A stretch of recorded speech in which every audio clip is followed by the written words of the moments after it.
दोस्तों स्वागत है। जय जोहार जय छत्तीसगढ़। आज का व्लॉग शुरू होते इस 17 सितंबर को विश्वकर्मा दिवस किरंदुल बैलाडीला में हमने सबसे पहले लोडिंग प्लांट का नज़ारा इस बड़े रोबोटिक डायनासोर का मूर्ति को देखते हुए हमने इस पूरी लोडिंग प्लांट का नज़ारा को देखने लगते हैं।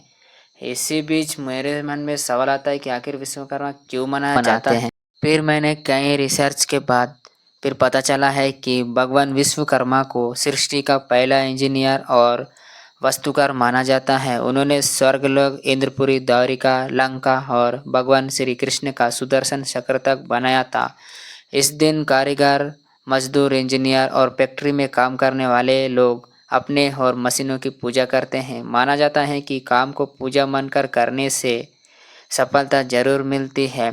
विश्वकर्मा जयंती हमें सिखाती है कि मेहनत और हुनर जीवन की असली पूंजी ठीक है। है, ठीक है, समझ गया, समझ गया।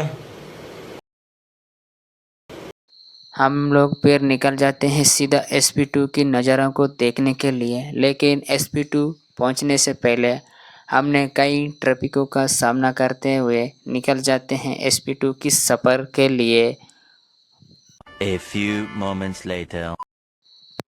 चलते हैं कई ट्रैफिक को पार करते हुए और हम चलते चलते इस पूरे SP2 की झलक की देखने के लिए हम लोग यहाँ पर आ जाते हैं। फिर पता चलता है कि हम अभी बहुत ज़ोरों से भूख लगी हुई है। उसके बाद हम देखते हैं कि लेकिन तो जहाँ से शुरू हुआ था वहीं पर आकर रुका हुआ है। उसके बाद फिर मैं यहाँ पर आता हूँ, फिर आप लोगों को कुछ अच्छी नज़ारों के साथ दिखाने लगता हूँ।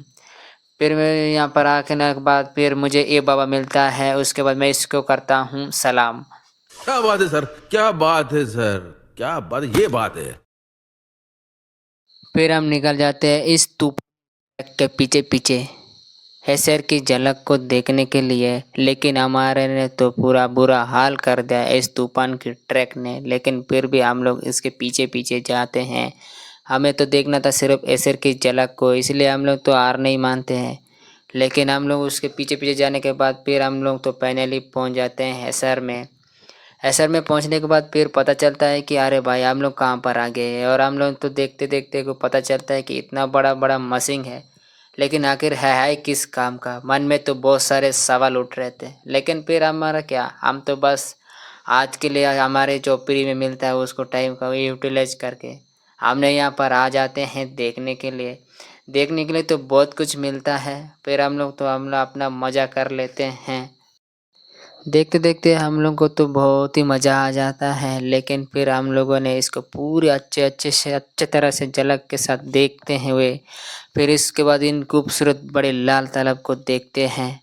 और उसके बाद हम लोग निकल जाते हैं अपने घर की ओर प्रस्थान करने के लिए। पूरा शहर का सफ़र करने के बाद बस आज के लिए इतना ही। फिर मिलते हैं एक और नए व्लॉग के साथ। तब तक के लिए अपना ख्याल रखिए। धन्यवाद।